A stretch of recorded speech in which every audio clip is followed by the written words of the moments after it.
Olá, começa agora mais um programa Escola de Profetas. Você é nosso convidado a participar. Caso você queira fazer aí alguma pergunta, entre em contato comigo, @bispogtenuta oficial. E conosco, mais uma vez, Bispo Rueda. Olá, Bispo G, a todos que nos assistem pela Rede Gospel, Deus abençoe sua vida. Hoje falando sobre o milagre, o primeiro milagre de Jesus. Tenho certeza absoluta que vai ser uma bênção transformadora na sua vida. Então tá aí, hoje então falaremos sobre o primeiro milagre de Jesus, e não foi a ressurreição de um morto, não foi a cura de alguém que estava enfermo, não foi nenhum tipo de maravilha no contexto da cura do homem, mas foi algo muito, muito importante, que é a transformação da água em vinho. E para iniciar então esse milagre, vamos abrir no Evangelho do Apóstolo João, capítulo 2, versículo 1, que diz assim: 3 dias depois, houve um casamento em Caná da Galileia, achando-se ali a mãe de Jesus. Jesus também foi convidado com seus discípulos para o casamento. E tendo acabado o vinho, a mãe de Jesus lhe disse: eles não têm mais vinho. Mas Jesus lhe disse: mulher, que tenho eu contigo? Ainda não é chegada a minha hora. Então ela falou aos serventes: fazei tudo o que ele vos disser. Bom, o vinho, o significado do vinho numa festa era muito importante, ainda mais a festa dos judeus. Os judeus, eles tinham uma prática muito importante de fazer tudo com festa, com alegria, e o vinho fazia parte dessa alegria. Então, a região, inclusive, que era a região da Galileia, era uma região muito frutífera. Tinha muitas vinhas, vides, e lá então era não só um costume, mas fazia parte mesmo do dia a dia. E Jesus, ele vai até a região ali chamada região de Caná da Galileia. Vamos ver aí nesse mapa, você vê aí nesse mapa, então é conhecido como, por nós, Mar da Galileia, mas é o Mar de Tiberíades. E ele não é um mar no contexto de água salgada, peixes do mar, assim, ele é um grande lago, mas também um local muito importante. E você vê que Caná da Galileia, ela fica um pouco longe, não fica tão perto assim do Mar da Galileia, e fica até meio próximo aí à região de Nazaré, próximo inclusive aonde Jesus viveu, principalmente a sua juventude. Então, vamos falar sobre esse milagre em Caná da Galileia. Agora, bispo, vamos só... Milagre de água em vinho. O que você acha desse milagre? Que transformação, né? Sendo que o vinho representa a alegria, porque, de fato, como o Bispo G vinha falando aqui, até hoje, a região da Galileia é uma região de plantações de uvas, tem muitas vinícolas, né? E eles tinham isso na cultura, no hábito deles. E imagine você, uma pessoa, se preparar para o casamento, aquilo que está no contexto da sociedade dele, não estar presente ou não ter o suficiente, o que representaria como vergonha, como marca na vida daquele casal. Então essa transformação de água em vinho, que ela é inédita e creio que única, O homem tentou imitar isso por tempos, quem faz truque de mágicas acha legal transformar ali as cores, mas é claro que não tem nada a ver a composição de um e de outro, e Jesus veio ali para realmente naquela festa mudar a história daquele casal. Se havia algo que eles haviam deixado de lado, se tinha na vida deles presente algum tipo de situação que lhes traria vergonha, é exatamente isso que faz a chegada de Cristo na nossa vida. Isaías 61:7. Para cada dia de vergonha, dupla honra. Então, o inédito aconteceu para que aquele casal vivesse honra e não vergonha. E o contexto da festa, que a gente sabe que a festa ninguém bebe pouco em festa, mais ele, Mas beber não é pecado? Crente não bebe? Pois é. A Bíblia diz que você não deve se embriagar, que a gente deve se embriagar com o Espírito Santo de Deus e não com vinho, na qual a dissolução é dessa forma que se fala. Mas também nos ensina que eu não devo fazer aquilo que não convém, que dá mau exemplo, que pode levar a uma pessoa a talvez perder até a sua fé, a sua salvação. Eu parto do princípio assim, bispo, se eu tenho qualquer tipo de dificuldade, eu tive qualquer tipo de problema no passado, eu acho que não vale a pena você testar os seus limites nesse sentido, né? Eu venho de uma família alcoólatra, meu pai, meu tio morreu de cirrose com 43 anos de idade. Então, eu tomei uma posição de muito jovem ainda, assim que me converti, não beber nada. Mas não é porque eu tenho medo de ter recaída, nada disso, é porque não me convém, eu não queria dar aos meus filhos esse exemplo e tudo mais. Então, não é questão de ficar no pecado, mas se eu beber um uísque, se eu beber uma lata de cerveja, eu não vou ficar bêbado. Será que é pecado? Meu pai costumava falar que tem pecado que fede e o que não fede, né? Então, é assim, às vezes a gente fica julgando a vida do outro, mas não para olhar os nossos próprios problemas. É verdade. E a questão do pecado também, ela é individual, bispo. Pecado é pecado. Não, depende. Então, a Bíblia fala, né, a respeito, né, que todas as coisas não são possíveis, mas nem todas convêm, nem todas edificam, e que a gente não vai se deixar levar por nenhuma delas. Amém. Então, por exemplo, a mim o perigo nunca foi o álcool, mas para mim o perigo eram as drogas, e aí então eu já evito, né? Eu brinco que a pessoa que foi um alcoólatra, ela não pode nem chupar bala de rum. Não pode... Bombonzinho de licor. O bombonzinho de licor, ou usar perfume em demasia, né? Porque... Então a gente tem que ser prudente, vigiar, né? Se domina... Eu tinha um amigo meu, aliás, foi o que me levou para Jesus, né? O pastor Dadá, o Dair. E nós dois andávamos muito juntos. E ele tinha um problema muito sério que era com o jogo.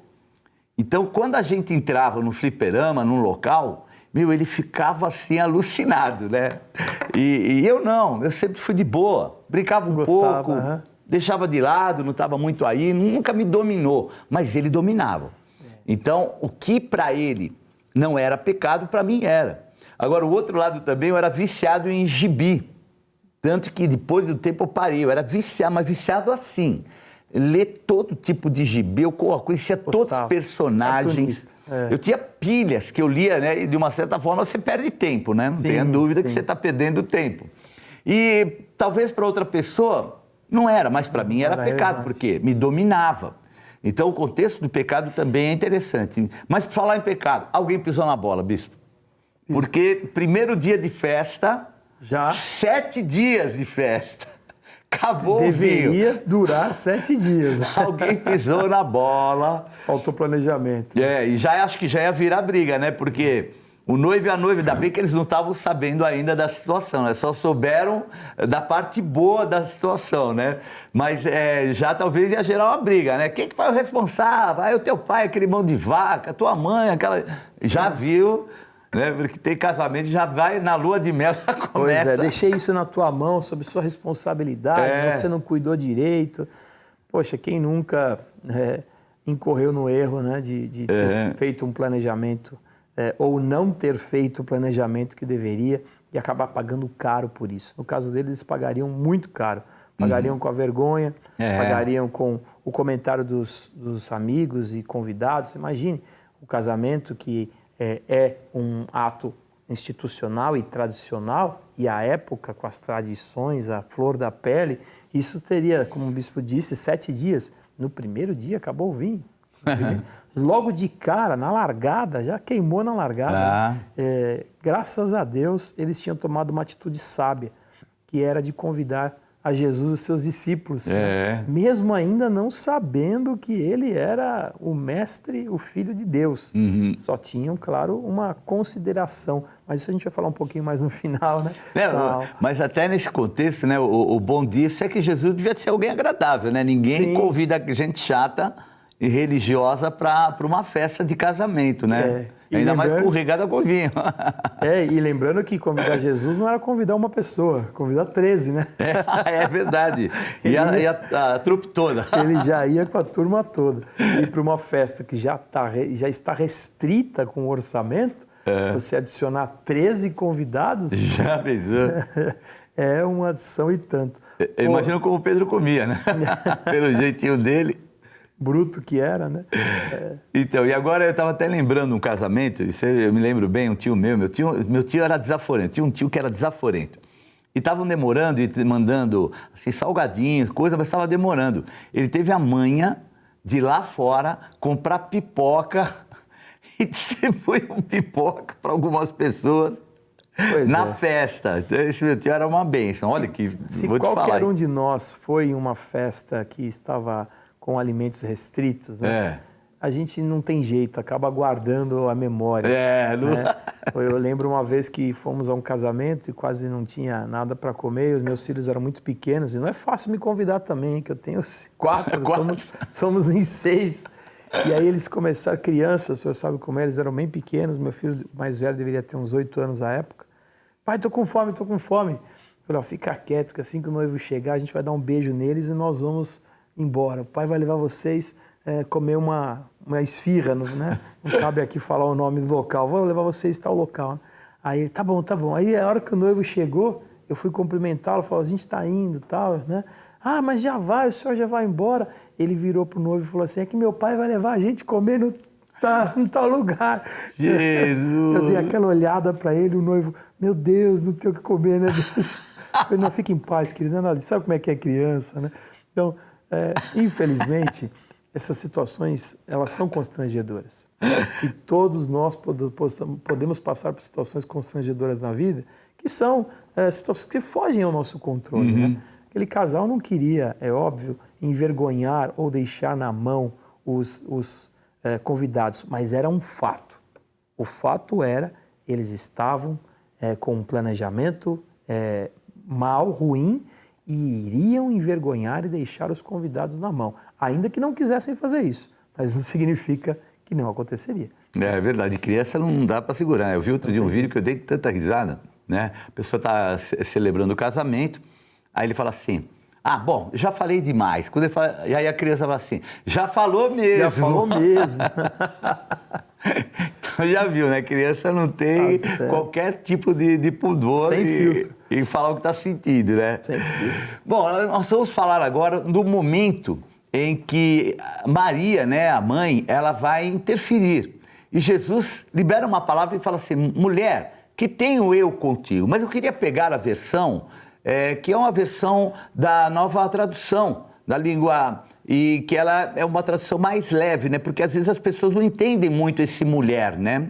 Então, Jesus, isso está inclusive em João, no capítulo 2, versículo 4, que diz assim, Jesus respondeu, não é preciso que a senhora diga o que eu devo fazer, ainda não chegou a minha hora. Então ela disse aos empregados, façam o que ele mandar. Então esse mulher aí, acho que não era uma mulher ofensivo, né? Ele não seria ofensivo com a sua mãe, né? Não, de maneira nenhuma. Na verdade, era o costume à época, né? Quando você queria ser mais formal, é como dizer madame, senhora, algo no sentido tanto que a outra tradução traz como senhora, né? Então ele não se referiu de forma mal educada à sua mãe, nem era seu perfil, ninguém, nem com os desconhecidos, né? Pelo contrário. Então Jesus foi ali polido, mas quis dizer a ela, você não precisa me direcionar, né? Não está sobre o teu comando isso, né? Não é você que vai dizer o que eu tenho ou não que fazer. Ele sabia muito bem o que ali estava por fazer. Assim como em outras passagens, isso fica claro, né? Quando, por exemplo, ele pergunta para Filipe, antes da multiplicação dos pães, como é que a gente vai servir toda essa gente, né? Como é que a gente vai dar pão para todo mundo? E a palavra diz assim, né? Ele já sabendo o que estava por fazer. Então Jesus não tinha nada solto, nada feito pelo acaso, ele já estava ali para realmente trazer a manifestação como Filho de Deus. É verdade. Inclusive é uma passagem, né, que quando Jesus está ali na cruz morrendo e João junto com ele fala, mulher, eis aí teu filho. Filho, eis aí a sua mãe. Então ele ali colocou, vamos dizer assim, de uma forma educada também, não seria um momento. Então era bom a gente entender isso. Mas uma coisa muito interessante nesse processo é que mesmo não sendo o tempo dela, ela não abriu mão da possibilidade do milagre, né? E ela já reconhecendo quem era o filho, né, Jesus, ela já vai e falou, bom, façam tudo o que eles vos disseram, né? Sim. É bem interessante isso, né, Bispo? Notoriamente, Maria foi uma mulher de fé, porque Deus não a escolheu à toa, né, bispo? Deus não escolheu Maria do nada, né, porque ela era bonita, feia, pobre, rica. Não, esse não foi o crivo, com certeza, de Deus pela escolha. Creio eu que, pela sua fé, devoção, a maneira como ela se comportava, a casa que ela estava constituindo com José. Então, Deus plantou seu filho Jesus num ambiente que ele teria a figura de uma mãe cuidadosa, zelosa, que honraria a vida dele e que daria a vida por ele. Então, Maria era uma mulher de fé. Amém. E quando ela diz, faz o que ele vai dizer, né? Faça como ele lhe instruir, ela, na verdade, sabia quem o filho era. Ela sabia que ele era filho de Deus. As pessoas poderiam duvidar, mas ela sabe o que aconteceu com ela. Então, ela sabia também que ele era perfeitamente capaz de resolver aquela situação. Claro que talvez, sei lá, tentou empurrar ou forçar uma situação, né? Resolve aí, olha, eles estão precisando. É uma tendência, né? A mãe já viu, né? Mas mãe é mãe, né? Mama. A mulher judia, a mãe judia não é brincadeira, não. Então, e nós vamos ver agora, então, porque a partir desse momento vão fazer aquilo que Jesus quer. Está no livro de João, capítulo 2, versículo 6, que diz assim: estavam ali 6 talhas de pedra que os judeus usavam para as purificações, e cada uma levava 2 ou 3 metretas. Jesus lhes disse: enchei de água as talhas, e eles as encheram totalmente. Então lhes determinou: tirai agora e levai ao mestre-sala, e eles o fizeram. Tendo o mestre-sala provado a água transformada em vinho, não sabendo de onde viera, se bem que o sabiam os serventes que haviam tirado a água, chamou o noivo e lhe disse: todos costumam pôr primeiro o bom vinho, e quando já beberam fartamente, servem o inferior. Tu, porém, guardaste o bom vinho até agora. Com este, deu Jesus princípio a seus sinais em Caná da Galileia, manifestou a sua glória e os seus discípulos creram nele. Bom, bispo, nós vemos aí um momento que ele está ali para fazer e realiza o milagre. Então, ele manda trazer 6 talhas de pedra. Tem ideia de quantos litros tinha cada talha dessa, bispo? Olha, estima-se que a metreta era de 40 a 60 litros. Então a gente está falando aí de um barril, vai perto de 100 litros, né? 100 litros de vinho. 600 litros de vinho, 500, 600 litros de vinho. Isso é 500, 600 garrafas de vinho. É muito vinho para uma festa. Tudo bem que são 7 dias, né? 7 dias inteiros. Eles ficavam naquela comemoração e também não sabemos o volume de pessoas ali presentes. Talvez centenas de pessoas. Vilas pequenas costumam convidar todo mundo, sabe como é que é, né? Quem mora em um bairro pequeno sabe que se você faz alguma coisa, chama um, não chama outro, já dá aquela ciumeira danada, né? E o outro já vira a cara para você, se caso isso acontecer. E os costumes à época eram assim mesmo, eles se juntavam muito, eles sempre estavam presentes na casa um do outro, mesmo porque a maneira de relacionamento era muito diferente do que é hoje, né? A gente manda lá um WhatsApp, faz uma ligação, dá um feliz aniversário. Não é assim, né? Não é assim que funcionava a sociedade, não é assim que se desenvolvia os relacionamentos. Então, era muito vinho que foi transformado naquela casa e tinha, claro, um objetivo. O objetivo que está lá em João 10:10. Eu vim para que tenham vida. Amém. E vida em abundância. Então, o ambiente da escassez, o ambiente do conta-gota, sabe? Nós adoramos o ambiente da sobrevivência, né, bispo?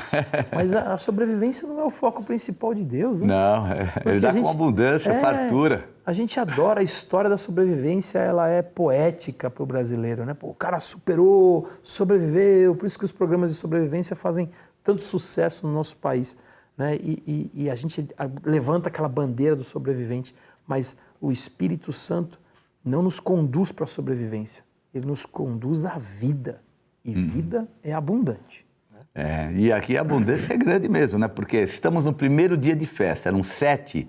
Então era mais ou menos para cada um dos dias de festa uns 100 litros, né? 100 mais garrafas. ou menos 100 litros, que dariam 120 garrafas, né? Porque garrafa ainda é menor, né? Ela é 750 né? mililitros, né? Então era algo farto. Agora o outro lado também é o peso, né? Porque as talhas eram de pedra. De pedra. Você soma aí, vamos dizer que eram 100 litros, quase 100 quilos. Você pega ainda a talha de pedra, 30 quilos, não sei, né? Mas algo para comportar 100 litros tem que ter uma parede grossa. Se é de pedra, então o peso ali é mais 130 quilos. Já pensou você carregar 6 talhas? Meu Deus. Os serventes acho que eles esperavam, né? Os serventes eram treinados. Eram os maromba. Mas você vê como é que é, né? Quando a gente não tem esse sentimento, né? Porque tem muitas vidas que acham tudo pesado, levam o evangelho, o chamado, como peso. E quem leva como peso, vive peso. Quem leva como provável milagre, vai com alegria, porque sabe que vai ser uma fase pesada, mas depois vem o melhor vinho. Aí é que vem, né? E um detalhe importante, bispo, que as talhas, deixa claro aí que eram talhas da purificação, ou seja, talhas que eram usadas para se lavar.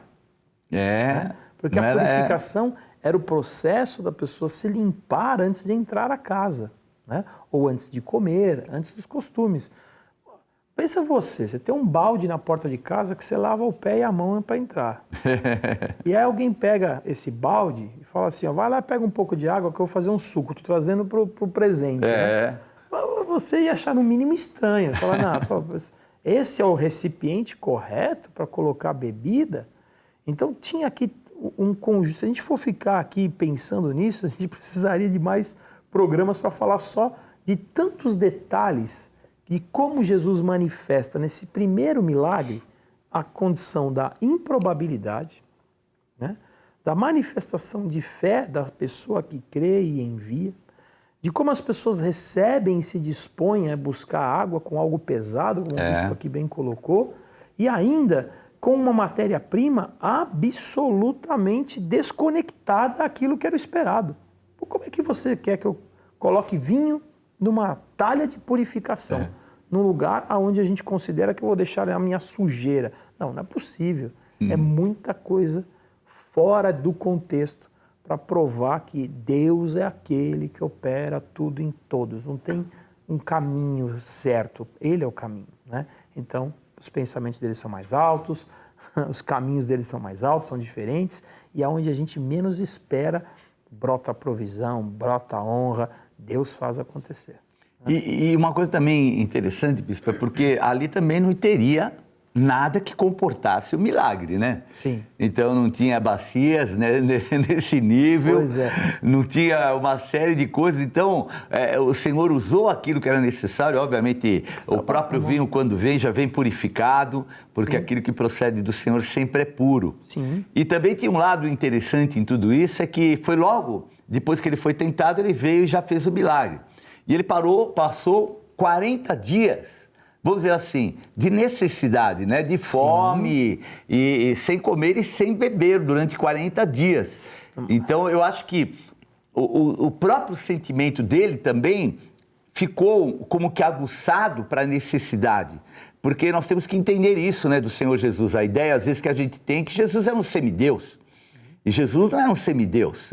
É alguém que veio, sentiu aquilo que nós sentimos, sentiu fome, sentiu sede, sentiu dor, se entristeceu, chorou, para que ele pudesse interferir ao nosso favor. Então ali, quando eles iam passar por uma necessidade, Jesus sabia, porque ele pouco antes tinha, obviamente não como necessidade, mas como uma posição dele de fazer um jejum de 40 dias, né? Então é isso que nós precisamos entender. Eu sempre falo, bispo, que a Bíblia fala que o Espírito Santo, ele geme com ruídos inexprimíveis. Esse geme é o sentimento de chorar, quer dizer, ele chora com a gente, ele sente o que a gente sente. É um sentimento real. A gente não pode desprezar o fato de que Jesus ele foi 100% homem, ponto. né? Nascido de mulher. Ele recebeu essa missão. Então, nele estava presente, claro, a divindade, porque ele era 100% Deus, sendo filho de Deus, mas em carne 100% homem. Sentiu, né? Sentiu dor, medo, tudo aquilo que a gente aqui possa passar na vida. Jesus teve momentos, você pode dizer, não foi necessidade no deserto, porque foi uma decisão própria, mas foi uma privação, né? 40 sentiu. dias sem beber, sem comer.